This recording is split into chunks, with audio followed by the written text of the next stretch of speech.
Space News. Today we are going to show you highlight on UN General Assembly.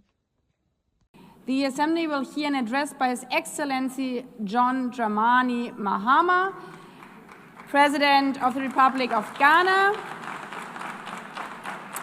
I request protocol to escort His Excellency and invite him to address the Assembly.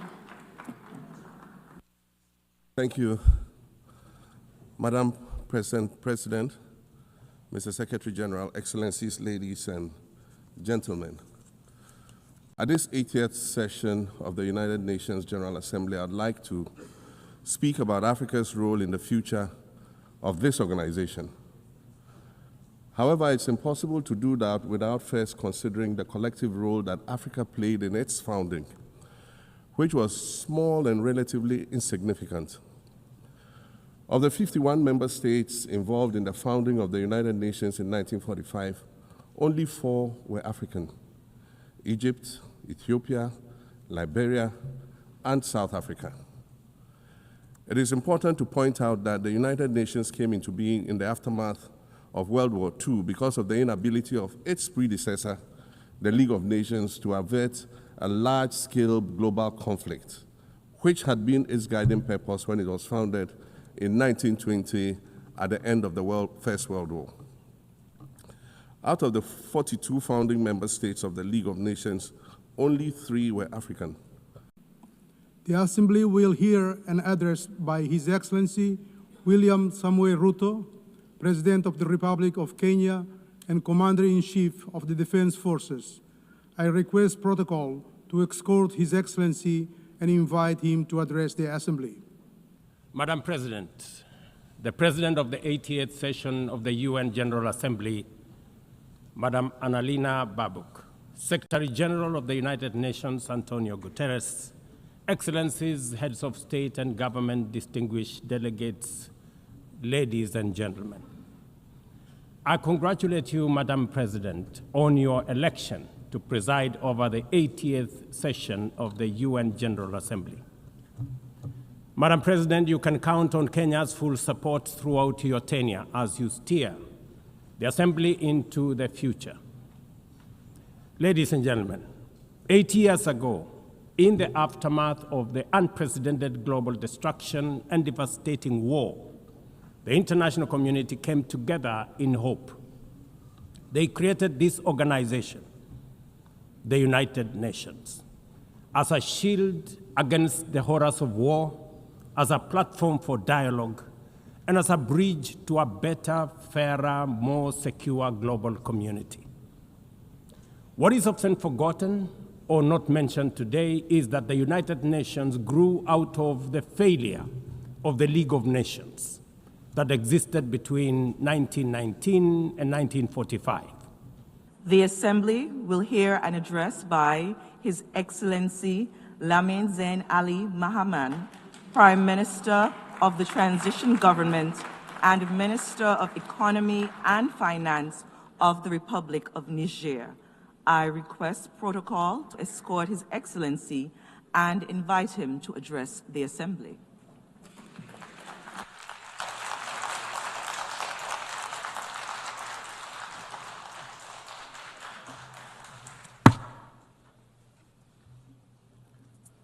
Bismillahir Rahmanir Rahim.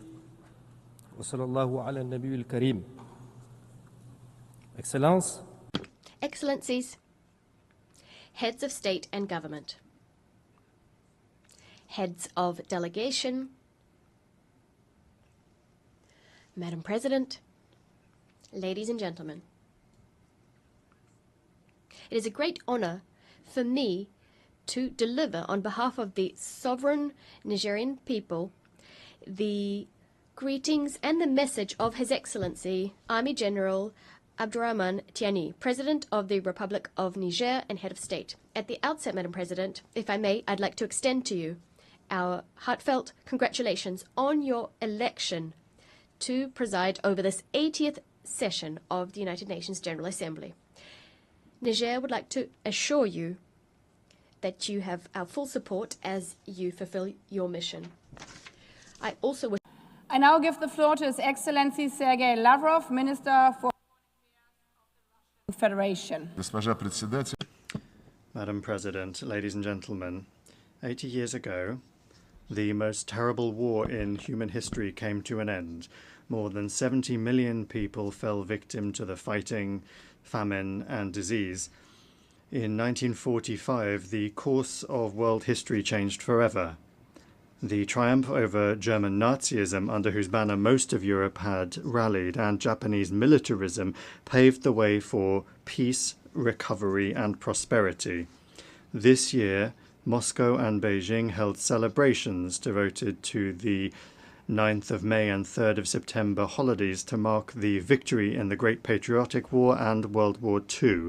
The world witnessed grand military parades commemorating the decisive contribution of the peoples of the Soviet Union to the defeat of Nazi Germany and the particular role of the people of China in defeating militaristic Japan. We sacredly honor the memory of our brotherhood in arms with all of our allies who stood on the side of truth in the fight against the forces of evil. One of the enduring outcomes of that war was the creation of the United Nations. The principles of its charter agreed upon by the founding fathers of our organization continue to serve as a shining beacon of international cooperation. They embody centuries of experience of the coexistence of states and remain fully relevant in the age of multipolarity. The only thing that remains is for all member states, without exception, to adhere to those principles in full, in their entirety, and as they are interconnected. In practice, however, things look different. Widespread, gross violations of the principle of the sovereign equality of states are undermining faith in justice itself and leading to crises and conflicts. The root of the problem lies in the incessant attempts to divide the world into us and them, into democracy and autocracy, into a blooming garden and a jungle, those who are at the table and those who are on the menu, into the chosen ones who are allowed everything and the rest who for some reason are obliged to serve the interests of the golden billion. We advocate for unquestioning adherence to the principle of equality. It is the guarantee that all countries will be able to take their rightful place in the world order, regardless of their military might, the size of their population, or the size of their territory and economy.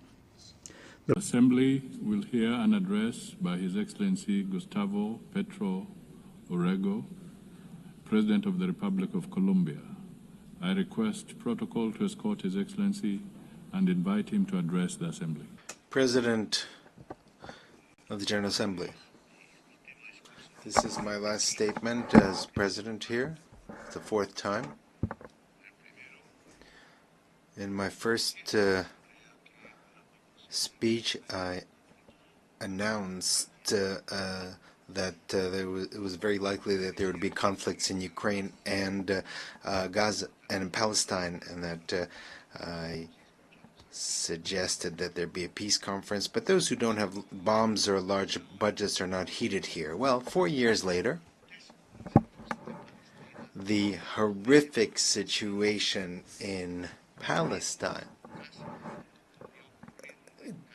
did not lead me to think that almost the same thing could happen in the Colombian Caribbean area, where unarmed young people are being shot at with missiles in the open seas. And now we are in a different situation. Perhaps it's more global, a kind of Stone Age that has descended on all of humankind. Missiles against 17 unarmed young people in the Caribbean Sea, some of them Colombians. The persecution, imprisonment, and expulsion of millions of migrants, missiles that have killed some 70,000 people in Gaza, the lack of action on the climate crisis. All this is linked, and all this has the same cause. Migration is simply an excuse so that a rich society, rich, white, and racist, believes itself to be the superior race and is not realizing that its leaders are leading it to the abyss, to its own distinction, together with the rest of humanity. They said that the missiles in the Caribbean were used to stop drug trafficking. That is a lie. I request protocol to escort Her Excellency and invite her to address the Assembly.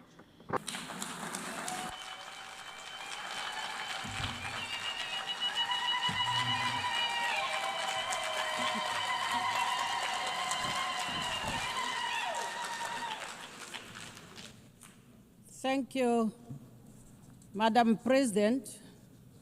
When the founders of the UN convened 8 years ago, they did so to establish an organization, among others, to save succeeding generations from the scourge of war, to reaffirm faith in fundamental human rights, dignity of human person, and equal rights of men and women, and of nations, large and small, and to lay the groundwork for a durable system that promotes justice and respect for the obligations arising from treaties and international laws.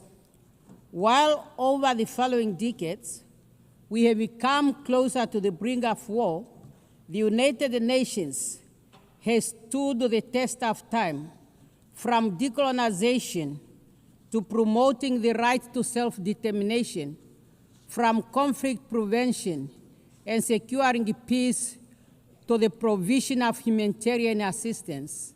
The UN has continued to fulfill its founding mandate under very difficult circumstances. Therefore, the international community must honor the brave men and women who, under the blue flag, have been at the forefront in the securing of world peace. Namibia's journey to independence is one of the UN's most successful stories. It was through this very organization that our forebears tirelessly petitioned for the end of apartheid, colonial rule in Namibia, for freedom and independence of our country. At this point, I want to thank the UN family for having held a special session in remembrance of our founding president, Comrade Sam Safishuna Nujoma, when he passed on. Madam President, my personal journey with the United Nations begins in 1974, where I have had the privilege to serve my country and Africa in various capacities within the halls of this distinguished global organ.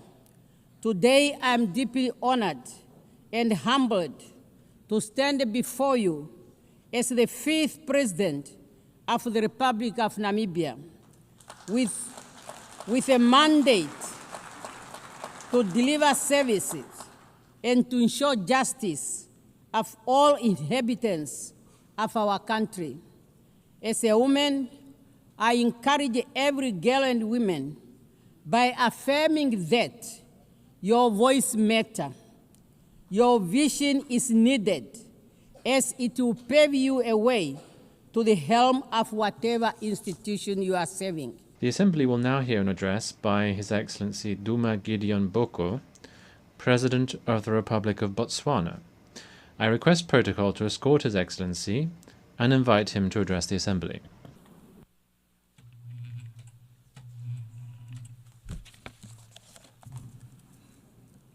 Madam President, Secretary General, Excellencies, ladies and gentlemen, we meet here today and this whole week in these hallowed precincts to remember the overwhelming gravity of the circumstances that gave birth to the United Nations, the ruins of war, a world poised to descend into further mayhem if courageous choices were not made.